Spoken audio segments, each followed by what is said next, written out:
Hi there. Today's video will be about Amazon interviews and a couple of the more interesting questions and the topics on how to pass these interviews as of recently. And I have here a couple of cheat sheets with me with the questions that I'll go through next. First would be, what do the best candidates in Amazon interviews have in common, or what most people fail to understand about these interviews? What's the key to success here? And I have 2 points here.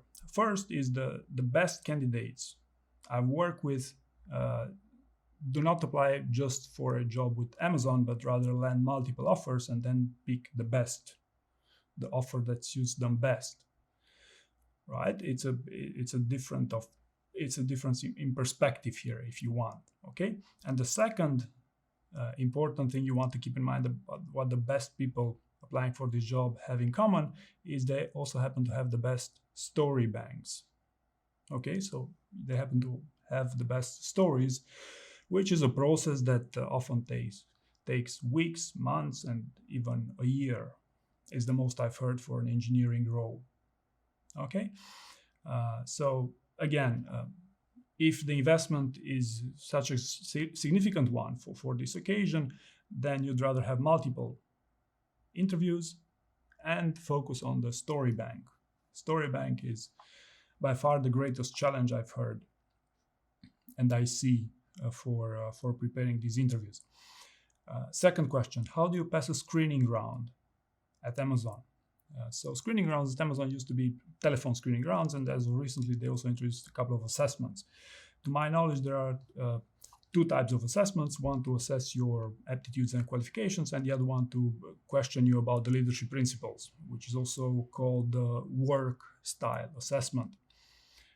Right, so for the purpose of passing a screening round on the work style assessment, because on subject matter expertise I cannot talk about, but on the work style assessment, that is the principle, I recommend a simple 3-step process. That is, first you read the leadership principles, all 16, but in reality it's only the 14 which matter the most.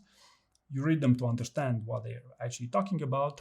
Second, you try to find a story or two from your own experience for each of the leadership principles, right? And third, you can, for example, use one of my previous videos with the most commonly asked questions for each of the leadership principles and try to answer them using the stories that you brainstorm from at point 2. This is a one-time process. You don't have to obsess over revising your stories and really investing too much, over-investing in this process. But this 3-step process is something that I find as a good idea because it will get you used to what is all about the leadership principles, and it will serve you as a great starting point for later on when you have to prepare for real to actually build up a story bank. Okay, and we'll go about story banks throughout this video as well. So for the purpose of screening or passing a screening round, being a telephone screening round or work style assessment, that's the 3-step process I recommend. Third question, what about the levels? Can you get down leveled, up leveled? What's usually the case as a result of Amazon interviews? So most of the time, the level will be the one that you expected it to be if you will be extended the job offer with them. Second most common scenario is when you get down leveled. In other words, you receive an offer for a role that's inferior to the one that you expected it to be. And up leveling does actually happen.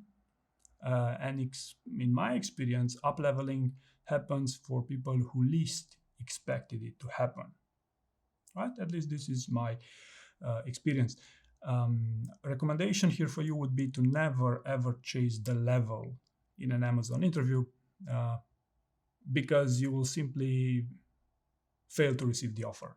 At least this is my experience, because it's in behavioral interviews is quite easy to read someone if they are being unfair or if they didn't own a project that they're talking about. Right? So I don't recommend chasing the level in an Amazon interview. That would be my best advice here. Next question. Will my interview be technical or behavioral? Okay, so this is an old question. And if you're asking yourself this question, then that's often a sign that you aren't willing to take this interview seriously enough, and most likely take this interview as something expeditive, as a quick step. In fact, here I also heard of stories of recruiter misleading candidates, saying that don't worry, it's never going to be technical, it's 100% behavioral. By the way, for an on-site interview, and then they went full technical for the whole session. Okay, so long story short here, to answer, will my interview be technical or behavioral? It's up to you as a candidate to prepare everything that makes sense for your role, with maybe a bit more emphasis on the behavioral part, because that's counterintuitive. But don't expect them to only ask you behavioral questions for a technical role. Okay, I mean, set your expectations. If you're thinking about, hey, okay, but what percentage? 50-50 would be a good starting point. Take it from there, depending on how technical your role will be. But even for a technical role, you could expect up to 50%. At least that's my experience. So they are serious about behavioral interviews. Okay, that's the main takeaway here. Next question, about cheat sheets, and maybe also about cheating in these interviews. First, about cheat sheets. Yes, to my knowledge, they are widely accepted. So if you get a cheat sheet with the names of the stories that you prepare for the interview, and eventually a couple of questions for them, I've never heard of them refusing anyone a cheat sheet. Okay, it's actually a sign that you do care, and you did actually prepare for the interviews. Now, about cheating in general, well, this used to be a widespread issue during the pandemic, because people would go as far as to read the entire answers from their computer screens, even successfully, by the way. So this used to be a big problem. But cheating, within these interviews, the most successful cheaters in behavioral interviews happen to be also the ones who prepared the most for them. Okay, so the ones who prepared the best for these behavioral interviews also happen to be the most successful in cheating. How do they cheat? I won't get it. How do the best candidates cheat? But what I will tell you is, if you didn't prepare cheating, it's never gonna fly for this purpose, because it doesn't take much training for someone to read candidates and whether they're genuine for the purpose of a job interview. Telling this as a coach, as someone who's built listening skills over the time, it's super easy to spot dishonesty, especially using a behavioral interview. So I would never recommend you go this way. But anyway, cheat sheets are something that can play a positive role, and even further. As you'll see next, I have another questions about this, about taking notes and so on and so forth. Cheat sheets, yes, can play a constructive role to the extent they don't interfere with your performance during the interview. All right, next one, how long my answers should be. Okay, the general advice, how long do you think is going to make the most sense, but I'd like to take into account 3 points here. Clarity of thought. Okay, so as long as you want it to be, in order to communicate the idea you want to transmit, that's the number one challenge you'll have. Second point I wanted to let you know here is that longer answers tend to do better. Maybe because there is a bias for certain interviewers to interpret as longer answers being provided by people who prepared best for the interviews. Maybe because some of the interviewers will not be particularly interested in building conversation with you. Okay, conversations usually happen with the most important stakeholders, with the bar raiser, the hiring manager. So maybe also that's why longer answers with non-significant stakeholders will sell best, if you want. At least that's my experience. And the third point with respect to how long your answer should be is to really listen to your interviewer and how the interviewer evolves. Some bar raiser will prefer to cut you short quite quickly. Some bar raisers are able to go through all the 14 leadership principles even twice during one session. Okay, so it could be a quick firing, but listen to how the interview evolves. Listen to their try to find what the expectations are. Try to predict expectations based on the follow-up questions, for instance. Okay, so this would be the 3 points to keep in mind. And maybe also an interesting note here is there are various answering techniques. For example, for sales roles, you maybe wouldn't want to give all the details from your first answers because you want to invite follow-ups and build a conversation. Okay, this does happen. Yes, it's a successful technique in some cases, but not for every answer, I should say. Okay, but it is. And also, usually people who ask these questions are usually the ones who are not best prepared for the interview as well. So if you're asking yourself this question, it means you must really dive deeper into these things and really focus on developing your story bank a bit more. Next question: how many stories should I prepare? Simple answer: as many high quality stories as you can. A good way to look at this, a common interview prep advice for Amazon interviews, to prepare 2 stories for each of the leadership principles, with the note that you can use a story for multiple leadership principles. Okay, so you would end up with at most 28 stories, because I'm counting the 14 leadership principles, usually around 20. Yes, some prepare 20. I've heard of people prepare 60 successfully for a job interview.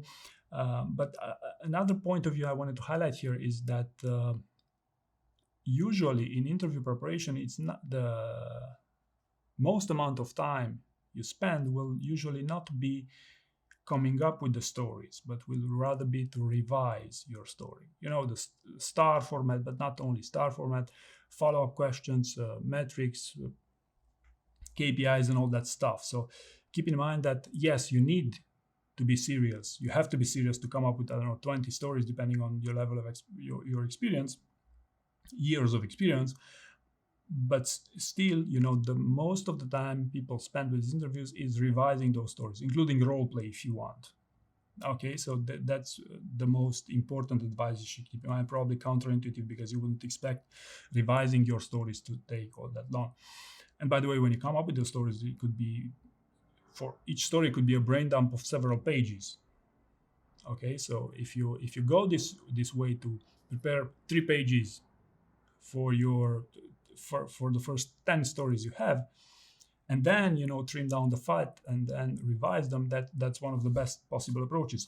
Not many people have the time to do it, but still it's one of the most efficient of the interview prep techniques. Next question: how do you win over an internal candidate? Okay, so internal candidates, in all fairness, might have all the questions in advance. And you might as well, if you're not an internal candidate, if you just Google in the right places, or, it's not impossible to get all possible questions in Amazon interviews, except for the questions asked by the bar raiser, which are usually non-standard questions, because they often design their own questions for the purpose of the interview. Okay, and also best interviewers will be able to rephrase those questions in such a way that they won't sound as obvious as linked to these principles.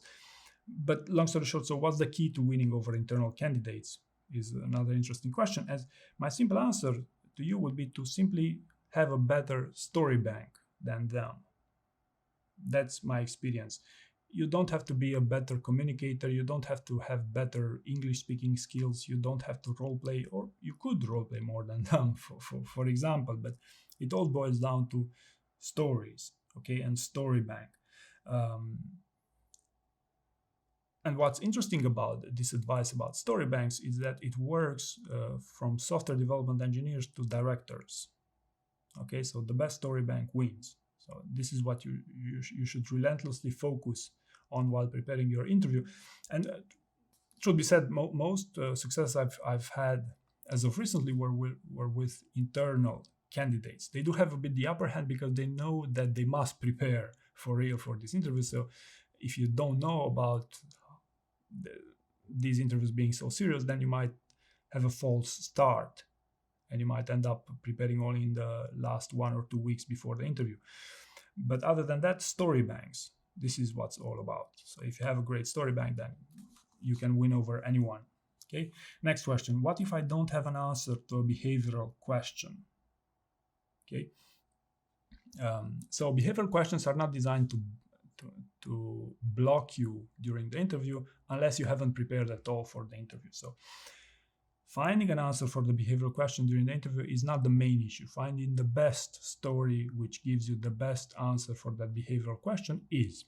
Okay, why finding the best story for a behavioral question is a bit challenging during these interviews is because repeating your story with multiple interviewers is something that Amazon specifically tracks and forbids during interviews, and they are really obsessed with these things as of recently, simply because if you use the same, it's interpreted as if you use the same story with multiple interviews, either you lack expertise in that domain, either you don't have enough, either you're trying to bias, you're trying to influence the interviewer in an unfair way. Okay, so long story short, if you are thinking of the possibility of not having an answer to a behavioral interview, again, it's a sign you must work more with these questions. You must evolve a bit your thinking about the expectations of a behavioral interview. Again, you'll be scored on the quality of your stories, your star answers if you want. Okay, and there's literally a scale. Okay, either you score very well, either you score very bad, or in between, somewhere in between. But there's literally scales, behaviorally anchored rating scales, bars or something like this. They're called, or someone else called them like this. But again, so you should really know where the quality bar is in these interviews, which can be quite intense. Okay. Next one, which principles should I be focusing on and which one to exclude? Principles you should be focusing on are the original 14. That's the main thing for an Amazon interview. If you're thinking which ones you could exclude, that's also in my experience, that's a false question. Because usually, yes, for certain roles you could exclude certain 1, 2, 3 principles, but that's nothing compared to the actual preparation. Now, if you are, I believe the important part of this question is which principles you should be focusing on. And unfortunately here, yes, there will be principles more important than others. For some roles, they will tell you. For most roles, they won't tell you which leadership principles are the most important ones. But yes, there are principles on which scoring will matter more than as compared to others. And it's up to you during the interview to identify those as well. Okay, so in every interview with any high-performing company, they are looking for 1, 2, 3 things in the ideal candidate. At Amazon, they are translated usually as principles. And some of the best candidates do spot the most important principles. And by the way, they usually screen you on 2 leadership principles per session, if you're wondering. And that's about it here. Next question. What is a bar raiser and how do I spot them? So, at least in theory, the bar raiser is someone meant to ensure any new hire will be at least as good as 50% of Amazon employees. Okay, so they usually do this by asking trickier questions, which should be considered as an opportunity to differentiate yourself from other candidates. Remember, I said that it's common that bar raisers will design their own questions. How do you spot them? There is someone not usually from your future team. Okay, so an interviewer who is not part of your future team. Okay, there can also be multiple bar raisers for especially for senior roles, and I'm not talking about shadow employees here, shadow bar raisers here. Okay, so there can be multiple ones. Also importantly, for bar raisers, they're the ones who are the most likely to try to get you stuck with these interviews, or the opposite, they are also the most likely ones to make you so comfortable that you're going to spill the beans. There's no such thing as the ideal candidate for any job, simply because there's no such thing as the ideal job. Okay, So it can go both ways. Keep in mind that if you get stuck in a job interview, the main thing is to get back on track, not to remain stuck for the remaining time. Okay, that's the main thing. Next one, can I take notes during the interview? Yes, you can. I've never heard of Amazon to disagree with this. I personally wouldn't take notes because I think they're a distraction. However, one very interesting scenario where notes are could be useful is to keep track of the stories you've used during your interviews.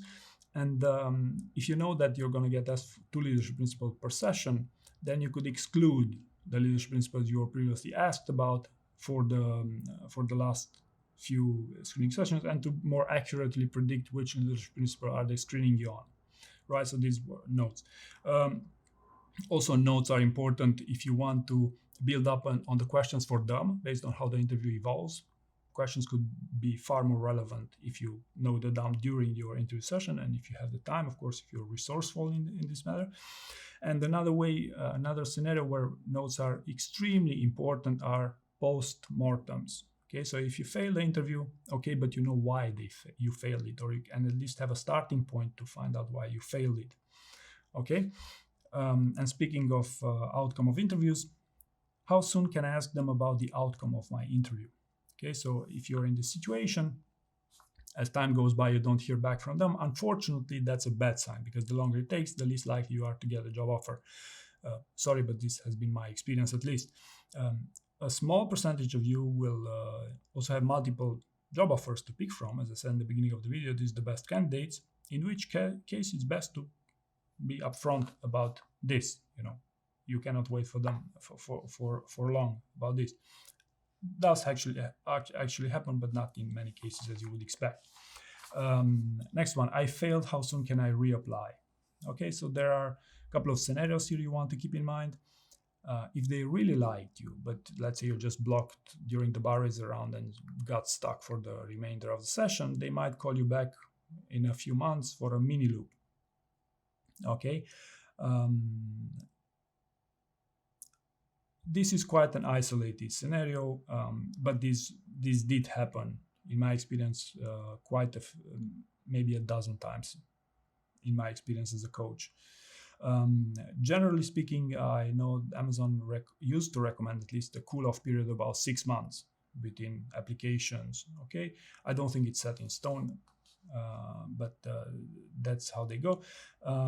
For certain roles, for certain finance roles, especially in Seattle, I've heard of a cool-off period of even 2 years. Okay, but last but not least, what if you ask them what's best? Okay, right. Next one. Should you be asking for a rejection reason in an Amazon interview? You could, keeping in mind that Amazon has a policy not to share rejection reasons with candidates. Please correct me if I'm wrong, if they changed their policy, but I don't think they did. And unfortunately, in my experience, also the rejection reasons I've heard from Amazon interviews are also the least accurate from all interviews.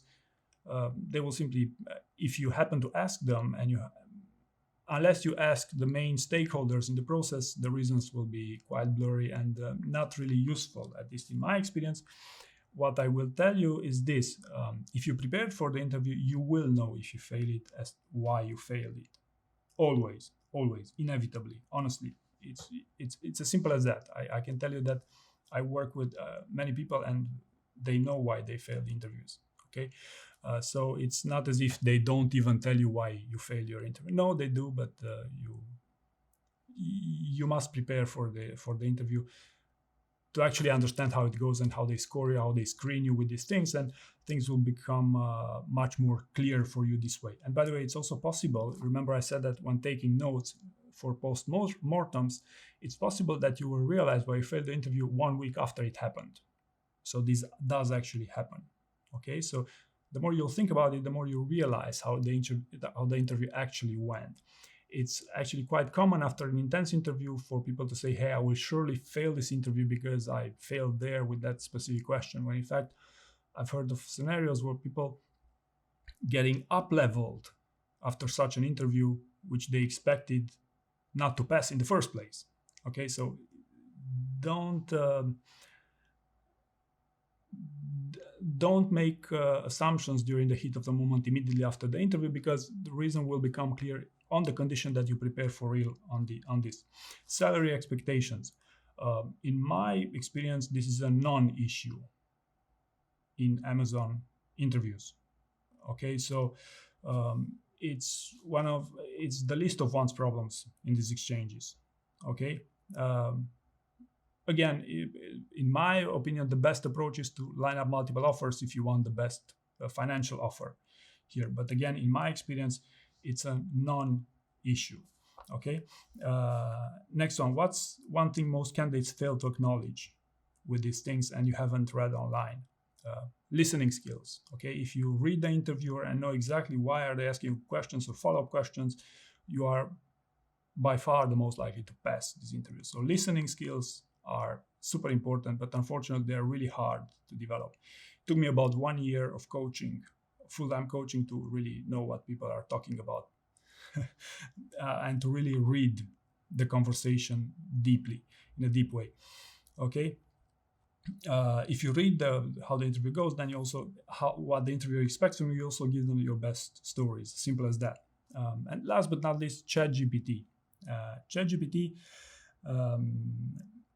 it's actually a trend killer. There's been a trend in Amazon interview to buy story banks from ex-Amazonians as the best thing to talk about in Amazon interviews. Well, now you have ChatGPT who gives you even better stories than those story banks, and still it doesn't work. Okay. So ChatGPT's use case is for introductory questions. Tell me about yourself, why Amazon and all this stuff, to give you a couple of insight for these things. Okay, so ChatGPT has a limited use case, but still it's quite useful at times to eventually demo story banks. So hopefully you found this information useful, and thank you very much for watching.